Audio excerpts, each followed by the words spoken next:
Engañados con falsas creencias. Ese es el tema de esta mañana. Vamos a aprender cómo de alguna forma han introducido en nosotros falsas enseñanzas sin darnos cuenta. Y quiero invitarle a que vaya a la palabra del Señor a Mateo capítulo 24 versículo 4, algo que Jesús advirtió. No cualquiera advirtió, fue Cristo, nuestro Señor, nuestro Rey, advirtió esto. Dice la palabra del Señor en el nombre del Padre, del Hijo y con la dirección del Espíritu Santo. Respondiendo Jesús les dijo: mirad que nadie os engañe. Eso era algo que Jesús estaba advirtiendo, y para este tiempo también es. ¿Y cuántas personas en el mundo han fundamentado sus vidas no en el cimiento que Cristo dejó, que es la roca inamovible, sino más bien en las tradiciones de sus padres y de muchos líderes religiosos? ¿Cuántas personas estarán tan confundidas creyendo que están en el camino correcto, pero están tan lejos de Dios por seguir falsas creencias? Ese estudio tiene como fin enseñar el error para evitar caer en él. Y veamos algunas falsas creencias que posiblemente usted ha escuchado y que tal vez usted también las ha dicho, ¿no? Por ejemplo, ¿usted ha escuchado decir a Dios orando y con el mazo dando? ¿Sí ha escuchado decir eso? Y hay gente que le dice: no, es que en la Biblia dice a Dios orando y con el mazo dando. Y la gente termina diciendo: oiga, sí, no, tremendo, ¿no? Pero también ha escuchado decir: ayúdate que yo te ayudaré. Y esta tal vez es una de las más comunes, una de las que uno más escucha a veces de las personas, por supuesto de gente que no tiene ni idea de la palabra de Dios, que dice: no, es que la Biblia dice ayúdate que yo te ayudaré. ¿Dónde dice la Biblia? No, ahí dice. Sí, pero ¿dónde? No, ahí dice. Y resulta que este dogma religioso, porque es un dogma religioso, es una frase de la antigua Grecia y que ha sido repetida por cientos de personas, pero que no tiene ningún fundamento bíblico. O sea, no aparece en las escrituras, en ninguna parte aparece esta frase. En ningún lado usted la va a encontrar. ¿O ha escuchado tal vez esto? Que es en lo que de pronto voy a centrar un poquito. Dice: Dios ama al pecador, pero no ama el pecado. ¿Ha escuchado usted eso? Si uno escucha, ¿no? Hasta uno mismo lo dijo. Yo lo digo, yo recuerdo haberlo dicho a muchas personas, porque uno usa esta frase mucho para el inconverso. No te preocupes, Dios ama al pecador, pero no ama el pecado. Y yo recuerdo que eso también lo enseñé por mucho tiempo, hace muchos años, recién empezando en la doctrina y en el fundamento de la palabra. Pero cuando usted va a la escritura se da cuenta de que definitivamente estamos repitiendo frases que no tienen ningún fundamento bíblico, que no están alineados a la palabra. ¿Sabe usted de dónde viene esa frase? ¿Sabe usted quién la dijo por primera vez o si realmente está en la Biblia? Bueno, el autor de esta frase se cree, porque varias páginas publicaron esto, que es nada más y nada menos que Gandhi. Mucha gente dice que es Gandhi el que sacó esta expresión, pero lo que él dijo fue esto: él odia el pecado y no al pecador. Eso fue lo que dijo Gandhi.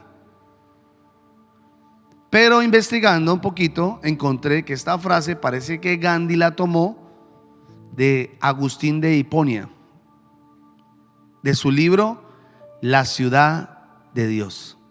Eso quiere decir que Agustín, en un libro que él escribió llamado La ciudad de Dios, ahí aparece esa frase: Dios ama al pecador, pero no ama el pecado. Con el tiempo esta frase se le atribuyó a Dios. Incluso llegó a creerse que estaba en la misma escritura. Por eso la gente lo tomó como fundamento y empezó a enseñarlo a otros y a decirle a otros y a hablar y a evangelizar a otras personas con esto. Pero, ¿esto es verdad? ¿O está en las escrituras? Bueno, déjenme decirles que esta frase y las anteriores mencionadas no aparecen en la Biblia y tampoco fue lo que Dios quiso decir. Si usted usa el texto de Juan 3:16 que dice: porque de tal manera amó Dios al mundo, que ha dado a su Hijo unigénito para que todo aquel que en él crea no se pierda, mas tenga vida eterna. Déjeme decirle, usted está haciendo una mala exégesis, está haciendo una mala interpretación. Y voy a enseñarle por qué. Si usted lee ese versículo, se da cuenta de lo siguiente. Vamos a leer la primera parte de Juan 3:16. Dice así: porque de tal manera amó Dios al mundo. Puede ver que el acento de esta palabra amó, si te fijas bien, podrá darse cuenta de que ese verbo está ¿en qué? ¿En qué tiempo está? En pasado. Preste atención. Y lo encontré en todas las versiones. Me fui a buscar en todas las versiones y dije, bueno, voy a ver si es cierto. Y me fui a todas las versiones. No solo en las versiones que hemos aprendido en la 1960, que son todas las nuevas, las actuales, sino también me fui a la versión del Oso y en la versión la Reina Valera Gómez también. Y empecé a investigar en las versiones que están más alineadas a los textos antiguos y encontré la misma palabra, amó. O sea, no la cambia. Ahí sí aparece esa frase, amó. Ahora veamos como ejemplo, para que usted me entienda lo que le quiero enseñar, Génesis capítulo 1 versículo 1. Dice así: en el principio creó Dios los cielos y la tierra.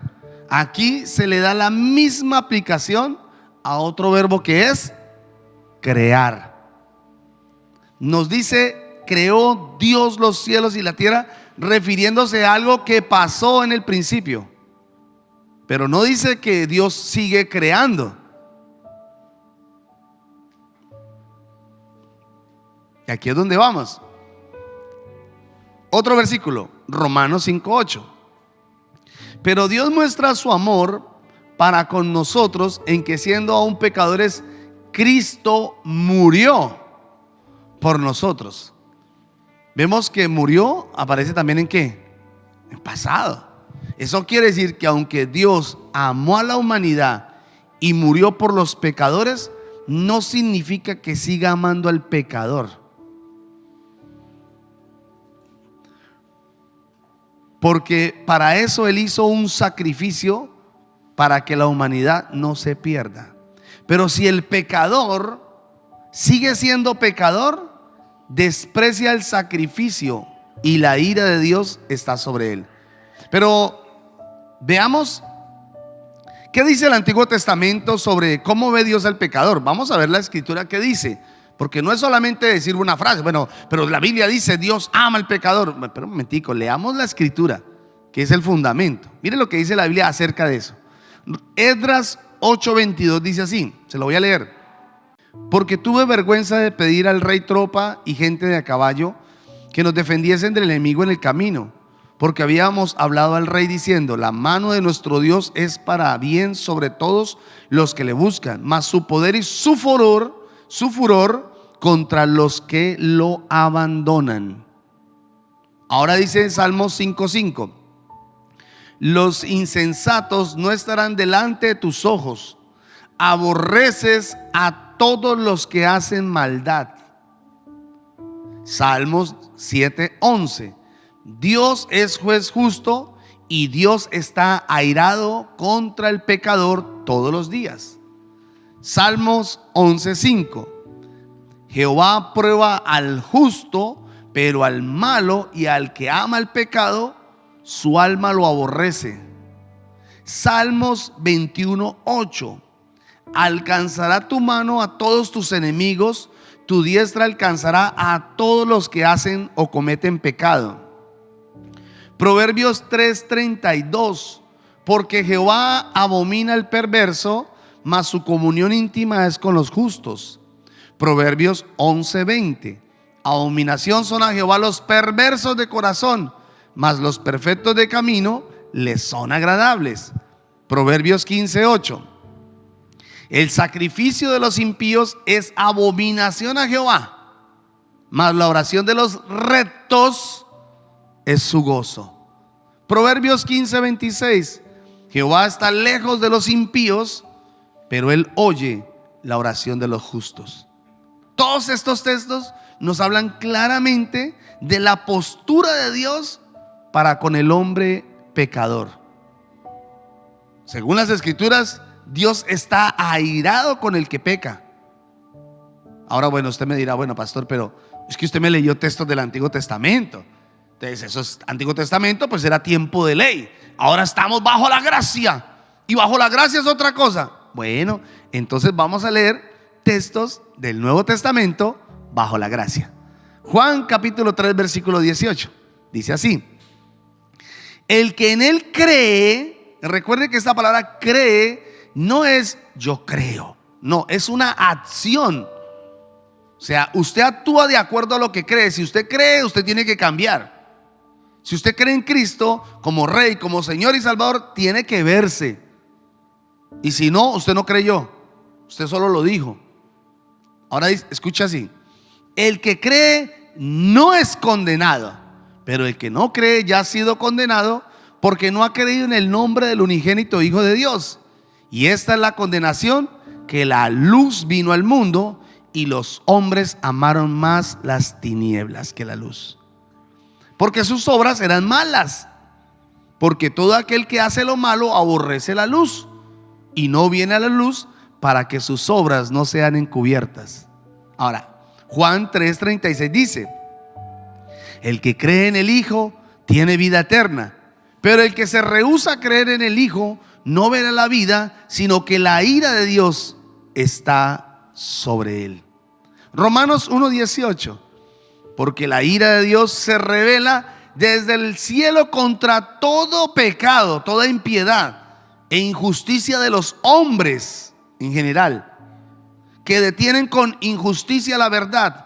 Porque lo que es de Dios se conoce, le es manifiesto, pues Dios se lo manifestó. Porque todas las cosas invisibles de Él, su eterno poder, su deidad, se hacen claramente visibles desde la creación del mundo, siendo entendidas por medio de las cosas hechas, de modo que no tienen excusa. Romanos 6:1-2. ¿Qué pues diremos? ¿Perseveraremos en el pecado para que la gracia abunde? De ninguna manera. Porque los que hemos muerto al pecado, ¿cómo viviremos aún en él? Romanos 5:6. Porque Cristo, cuando aún éramos débiles, a su tiempo murió por los impíos. Murió, pasado otra vez. Y ciertamente apenas morirá alguno por un justo. Con todo pudiese ser que alguno osara morir por el bueno. Mas Dios muestra su amor para con nosotros en que, siendo aún pecadores, Cristo murió por nosotros. Pues mucho más, estando ya justificados en su sangre, por él seremos salvos de la ira. Y vuelve y dice en Hebreos 2: por tanto es necesario que con más diligencia atendamos a las cosas que hemos oído, no sea que nos deslicemos. Porque si la palabra dicha por medio de los ángeles fue firme, y toda transgresión y desobediencia recibió justa retribución, ¿cómo escaparemos nosotros si descuidamos una salvación tan grande, la cual, habiendo sido anunciada primeramente por el Señor, nos fue confirmada por los que la oyeron? Claramente estos textos nos hablan o nos enseñan que Dios está airado con el pecador, y que esta frase se ha convertido en una doctrina: Dios ama al pecador. No es cierto, Dios no ama al pecador. En ninguna parte usted va a encontrar en la escritura que dice que Dios ama al pecador. Al contrario, Dios está airado contra el pecador. Si este hombre o esta mujer se acerca a Dios, porque es el único medio para que Dios cambie su perspectiva, su forma de verlo, si no se acerca a Cristo, seguirá viéndolos con ojo de ira. Dice la escritura.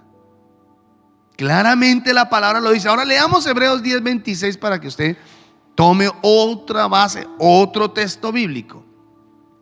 Porque si pecamos voluntariamente, escuche, ya conociendo la palabra, ya escuchando la palabra, si pecamos voluntariamente, después de haber recibido el conocimiento de la verdad.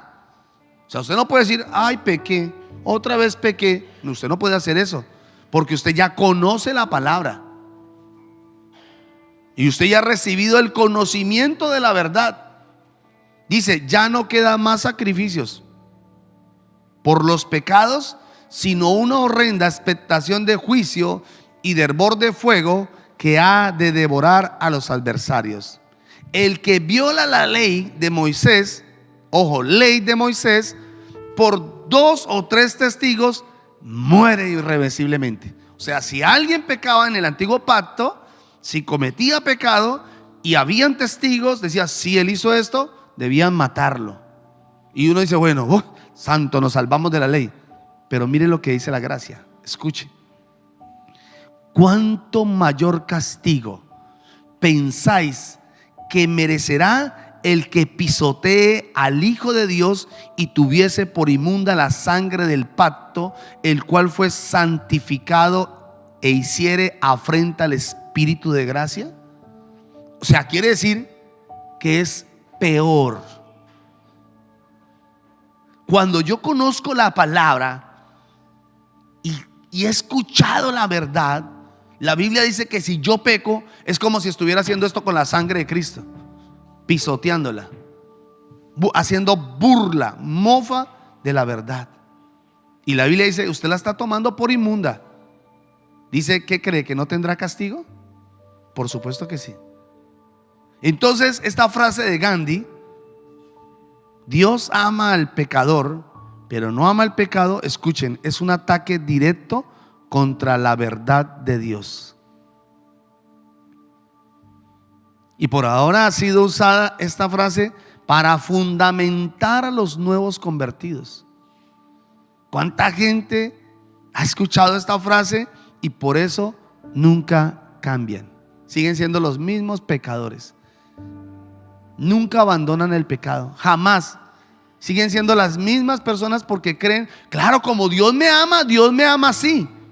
No es cierto, Dios no lo ama así. Dios no te ama así. Dios no ama tu pecado, no es cierto. Posiblemente el Señor te ama, pero no ama lo que estás haciendo, no es cierto. Tienes que cambiar. Hay mucha gente que se ha acercado y me dice, pastor, pero Dios me ama así. No es cierto, Dios no te ama así. Dios murió por ti, pero murió para que cambies, no para que sigas siendo el mismo. Si tú sigues siendo el mismo, te estás alejando de Dios. Estás tomando por inmunda la sangre de Cristo. Estás pisoteando la sangre del pacto. Y sigues corrientes. Por eso es que hoy en día las iglesias, esas iglesias que uno ve grandes, donde nunca hablan del pecado, donde nunca hablan de estas cosas, la gente está acomodada y creen y están convencidos que se van a ir al cielo. Bueno, voy a mostrarles algo más. No sé si usted ha escuchado esta frase. Estos días ha sido como un poco común. Y es, no se mueve una hoja sino por la voluntad de Dios. Y muchos la usaron ¿de dónde? Diciendo que era de la Biblia, que estaba escrito en la palabra. No se mueve la hoja de un árbol si no es por la voluntad de Dios. Aleluya. ¿Cuántos dicen amén? Y la gente dice amén. Pero eso no dice la escritura. En el capítulo 3 de la segunda parte del ingenioso caballero Don Quijote de la Mancha, que fue publicada en 1615, Don Quijote de la Mancha se dirige a su escudero, a Sancho Panza, ¿recuerdan? Con este refrán, dice así: encomendadlo a Dios, Sancho, que todo se hará bien y quizás mejor de lo que pensáis, que no se mueve la hoja de un árbol sino la voluntad de Dios. Eso lo dijo Don Quijote a Sancho Panza. ¿Y cuántas personas dicen? La Biblia dice, no se moverá la hoja de un árbol sino por la voluntad de Dios. Ahora, 2 años antes, Miguel de Cervantes mencionó esta misma frase en la obra Rinconete y Cortadillo, que también fue publicada en 1613. Entonces note cómo le están atribuyendo frases de personas naturales a Dios y la Biblia. Tremendo, ¿no? ¿Y cuántos de nosotros terminamos repitiendo todas estas cosas? Como loritos, repitiendo, porque eso nos lo enseñó la religión tradicional. Y salimos de la religión tradicional, pero seguimos repitiendo frases, creencias, dogmas que no están ajustadas a las escrituras, de líderes religiosos, de líderes que nos enseñaron frases como estas, que nos afirmaron, y nosotros nos volvimos celosos en la doctrina, pero sin fundamento bíblico. Ahora, esto es sorprendente, le voy a decir por qué. Ahora mismo hay una noticia que corre por las redes sociales, y es la señora Marta Sepúlveda decidió practicarse la eutanasia. Se sentó con los periodistas y empezó a hablar con ellos, tomándose unas cervezas, riéndose muy alegre y diciendo: el 10 de octubre a las 7 de la mañana me van a practicar la eutanasia. Y no por una enfermedad terminal, no porque tenga una enfermedad terminal, solo porque ella decidió que ella no quiere sufrir y que Dios la ama. Entonces, ¿cuál es el problema de todas estas enseñanzas que nosotros estamos escuchando? Pues que las personas van a terminar creyendo que hacer cosas que la Biblia dice que es pecado es normal y que está bien. Y cuando di el anuncio, encontré que alguien escribió una frase así: Dios da la vida y Dios la quita. ¡Uy, santo! Alcancé a mirar por encimita 70 comentarios vulgares atacando una verdad. 70 comentarios que decían una vulgaridad religiosa, fanática, tal. Ustedes no tienen amor, qué tal que eso es de Dios, que Dios ama. Y increíble cómo esos 70 se irán al infierno, porque no tienen fundamento. La gente no tiene fundamento. La gente peca porque no tiene fundamento. Y la palabra, como es la que a mí me frena, porque la palabra es como un freno que nos pone a nosotros, porque cuando la palabra está dentro de mí y yo voy a pecar, ella, ¿qué está haciendo? Mire lo que dice la escritura. Lo frena uno, hermano. Y si ellos no tienen palabra, entonces ¿qué los va a frenar? Si no tienen doctrina, ¿qué los va a frenar? Seguirán haciendo estas cosas creyendo que es normal y que está bien. Ahora, qué tremendo. El término suicidio, antes de que se convirtiera en un término común, se usaba expresiones como autoasesinato, así se llamaba antes, y automatar, para describir el acto de tomar su propia vida. En la antigua Grecia y Roma, el suicidio fue aceptado e incluso visto por algunos como un medio honorable de muerte y de logros de la salvación inmediata. Los estoicos y otros influenciados por ellos vieron el suicidio como un triunfo de un individuo sobre el destino. O sea, ellos decían: bueno, yo estoy viviendo una crisis tan terrible, prefiero suicidarme. Y se suicidan y dicen: uy, este venció la crisis. ¿Cómo? A través del suicidio. Y esto ha sido por años, porque la gente tiene esa mentalidad. La gente sigue diciendo: ¿por qué se suicidó? Porque quería escapar de esto, porque estaba pasando esta crisis, porque tenía esto. Y muchos dicen: bueno, por lo menos se fue a descansar. Entonces, ¿qué está diciendo la gente? ¿Qué está afirmando la gente? Que eso está bien, que es normal. Y ahora mismo estaba viendo, dije, antes de decir algo, Señor, tengo que comprobarlo. Y me fui a una publicación de uno de los pastores más renombrados en Bogotá, con una de las iglesias más grandes, decir lo siguiente. Lo dijo, lo escuché con mis propios, dije, voy a escucharlo. Y dijo así: los cristianos que se suiciden se van para el cielo. Y yo, ¿qué? Y dijo, un cristiano, pues si un cristiano se sube a un 10º piso, mientras se tira puede decir, ay Señor, qué bruto, me suicidé, pero llévame al cielo. Y pum, cae y se va para el cielo. Yo dije, ¿a quién le cabe en la cabeza eso? Y hablándole a sus millones de seguidores eso. ¿Usted sabe cuántos jóvenes ahora van a decir, ay, el pastor lo dijo? Entonces quiere decir que lo más fácil para mí es suicidarme porque estoy en depresión, porque estoy en crisis, porque tengo problemas, porque tengo deudas. Yo sé que suicidarme me lleva al cielo, entonces prefiero quitarme la vida. ¿Y cuánta gente sigue en dogmas, errores, equivocaciones, hermano? Y la gente al infierno, al infierno, al infierno y al infierno, porque no se van para el cielo. Un cristiano que se suicide no es cristiano. ¿Por qué? Porque si usted dice que es cristiano, el Espíritu de Dios, el Espíritu de vida habita en él. Y algo que hace el Espíritu de vida es que él promueve la vida, no la muerte. Entonces, lo que lo impulsa, ¿qué es? ¿Un espíritu de muerte? ¿O qué malo está impulsando el suicidio? Un demonio, un espíritu de muerte. Entonces se está dando cuenta cómo muchos dogmas han salido, se han predicado, se han dicho, se han anunciado, y la gente sigue detrás de estos dogmas porque, bueno, nos conviene, porque alientan el pecado del hombre. Ahora, voy a nombrarles algunos suicidios, eutanasias que aparecen en la Biblia. Se los voy a nombrar. Cuando Abimelech fue herido de muerte por una mujer que arrojó una piedra de molino, recordarán que dice que se le rompió la cabeza. Le dijo a su escudero, mátame. ¿Y qué hizo el escudero? Le practicó la eutanasia, lo mató.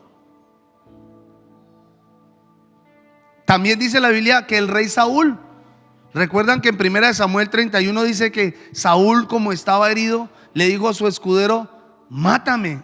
Y el escudero lo mató, y luego el escudero también se suicidó. Pero también aparece Aitofel, un consejero que era del rey David. Dice que al Absalón no escuchar su consejo, él fue y se ahorcó. Pero también aparece Sinri, dice que prendió fuego después de que fracasó en su rebelión y se quemó. Y además Judas se ahorcó. Ahora, si usted me dice, pastor, y mis hijos me preguntan, ellos me preguntan y me dicen, papá, ¿y ellos se fueron para el cielo? No, hijo, ninguno de ellos se fue para el cielo. Ninguno. Todos están en el infierno. Yo no le puedo enseñar a mis hijos falacia. Porque sabe una cosa, el día más adelante mis hijos van a tomar eso. El escapismo más fácil será el suicidio en sus crisis. Y eso fue sorprendente, como el hijo de uno de los grandes predicadores, Rick Warren, se suicidó. Y la gente, muchos lo vieron como un triunfo, otros ignoraron eso. Pero es sorprendente cómo hoy en día pastores, líderes, hijos de pastores, hijos de líderes, le estoy hablando del pueblo cristiano, se suicidan porque creen que es el escapismo, lo más fácil. Pero no es cierto. Mire lo que dice la Biblia acerca de la vida. Éxodo 20:13 dice, no matarás. Dios enfatiza ahí, no matarás. Y luego en Deuteronomio 30:19 dice, a los cielos y a la tierra llamo por testigos hoy contra vosotros, que os he puesto delante la vida y la muerte, la bendición y la maldición. Escoge pues. Mire, pero mire lo que dice Dios. Escoge pues la vida. Dios no dice escoja la muerte o la vida. No, Él dice, yo he puesto delante de ti esto y esto. Pero Él dice, escoge la vida. Él no dice que escoja la muerte. Dice así, escoge la vida para que vivas tú y tu descendencia. Otra vez Dios animándonos a escoger la vida. Ahora dice así en Job 1:21, Jehová dio, Jehová quitó, sea el nombre de Jehová bendito. Y usted sabe la crisis que vivió Job. Job pudo haberse suicidado, ¿no creen? todo lo que vivió Job, yo creo que ningún hombre sobre la faz de la tierra hubiera aguantado eso. Y él pudo haberse suicidado, pero no lo hizo. Antes adoró a Dios. Ahora dice así: ¿o ignoráis que vuestro cuerpo es templo del Espíritu Santo? O sea, el Espíritu Santo promueve el suicidio, impulsa a que te suicides, a que te quites la vida. Nunca, jamás.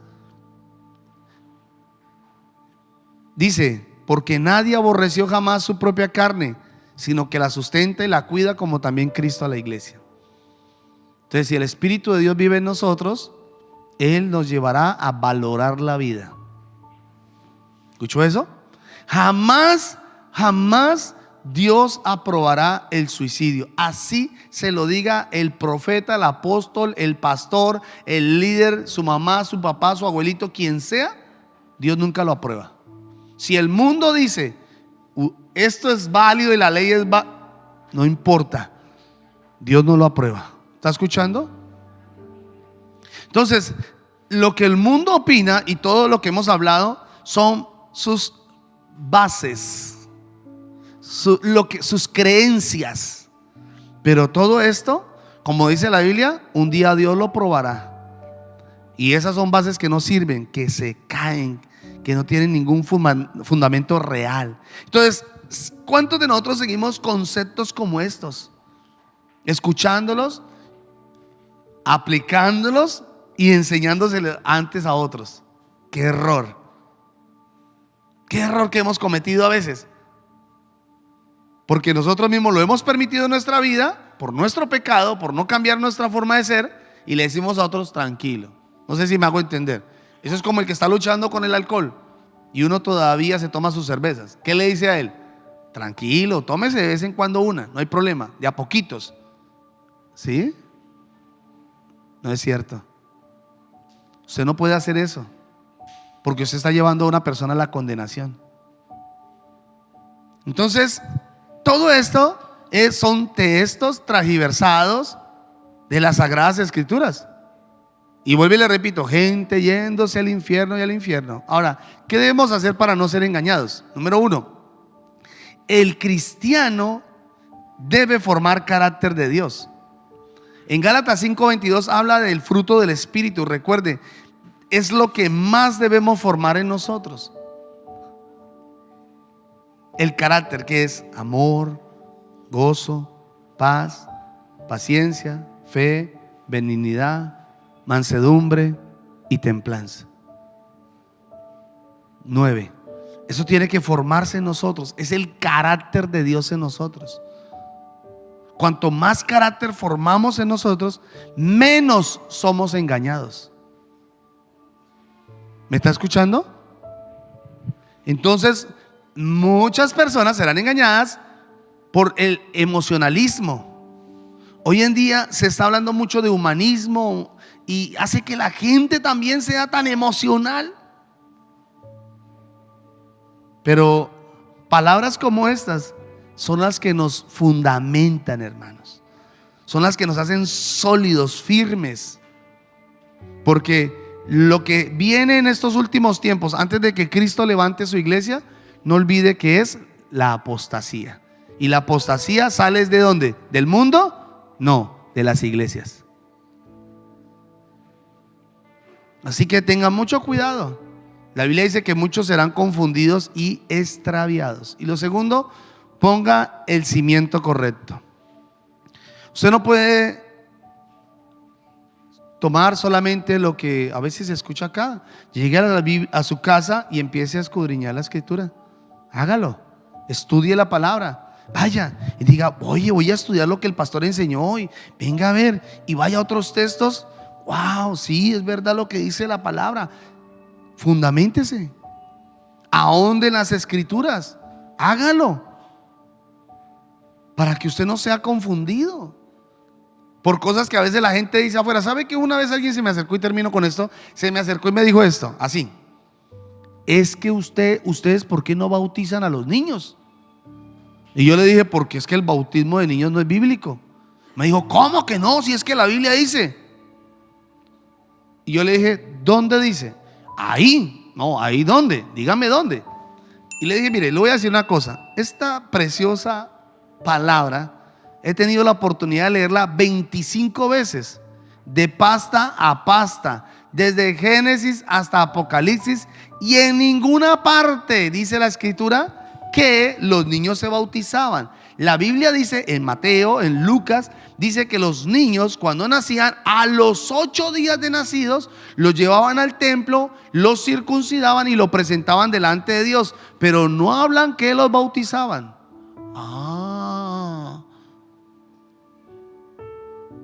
Y la gente sigue diciendo cosas así, que es que las imágenes, que esto, que aquello, que hermano, todo eso es un error en la gente. Y usted, si no tiene palabra, ¿cómo les va a enseñar? Usted debe adoctrinarse, fundamentarse en las escrituras para enseñar a otros lo correcto. Y vuelvo y le digo, esto es noticia, eso es la tendencia ahorita. ¿Usted se imagina los medios de comunicación, todo lo que se ha volcado en el mundo por esta noticia de esta mujer? Qué tremendo. Que el Señor reprenda al diablo, hermano, porque créame que después de esto se va a disparar un espíritu de muerte en la juventud, cosa impresionante. Entonces, al que tiene una gripita, practíqueme en una eutanasia. Al que está en una crisis, practíqueme, porque ya se está convirtiendo, ya es una ley, ya la ley lo permite. Y alegre ella tomándose unas cervezas ahí y hablando como si se fuera a ir al paraíso, hermano. Y lo que no sabe es que le espera un castigo eterno, una condenación eterna. Amados, nosotros tenemos la verdad, y esa verdad es la que hace libre a la gente. Tenemos que enseñar la verdad. Por favor, no trate de aliarse con estos comentarios. A veces uno se da cuenta que hay cristianos que uno dice que está desubicado, porque colocan cosas ahí que uno dice, ¿y por qué está escribiendo eso? Cuando uno habla la palabra y habla una verdad, todos tenemos que apoyarla. Hablamos el mismo lenguaje porque tenemos el mismo espíritu. No sé si me hago entender. No me gusta, yo no soy de, ya no soy de eso. Antes sí era, hermano, re fanático a eso, y combatía y ahí en el evangelio, y empezaba ahí con el Facebook y discutía con la gente. Ya dejé de hacer eso. Pero si hay momentos donde internamente me acerco a la persona y le digo, mire lo que dice la escritura, la palabra dice esto, esto y esto. Y tomo la escritura y predico la palabra así. Pero cuando usted vea una verdad escrita, compártala. ¿Me estoy haciendo entender? Cuando usted vea una verdad escrita, compártala. Haga que la verdad se extienda. Pero nunca debata una verdad, jamás lo haga. Y menos por las redes sociales, porque las redes sociales dicen quiénes somos. ¿Escuchó? Vamos a darle gracias al Señor por esta enseñanza. Señor, te damos gracias en esta mañana por tu palabra. Gracias porque tú, Señor, nos enseñas verdades, Dios, que nos hacen libres. Cada palabra, Señor, que está escrita en la Biblia, Señor, nos edifica, nos ayuda a crecer, nos alimenta espiritualmente. Te pido, Señor, que tú seas abriendo los ojos de los ciegos, Señor. Padre, yo te pido, si es posible, Señor, quitar la mentira que está en el corazón de esta mujer, Padre. No permitas que esta mujer, Señor, tome esa decisión, Padre. Te lo pido en el nombre de Jesús. Rodéala de personas, Señor, que la persuadan, Señor, de tomar esta decisión que la llevará al infierno, Señor. Te pido, haz algo, Señor. Y también en la vida de muchas personas, muchos jóvenes que piensan que el suicidio es la solución, Señor. Te pido, quita esa mentira de la mente y el corazón de ellos, Señor. Y ayúdanos, Señor, también a mirar y a ver a nuestros hijos, Señor, y a enseñarles la doctrina correcta, la palabra correcta, Señor, que va a edificar sus vidas. Te doy muchas gracias, Señor, por esta enseñanza. Gracias por fundamentar nuestras vidas en Cristo Jesús, nuestro Señor. Amén y amén.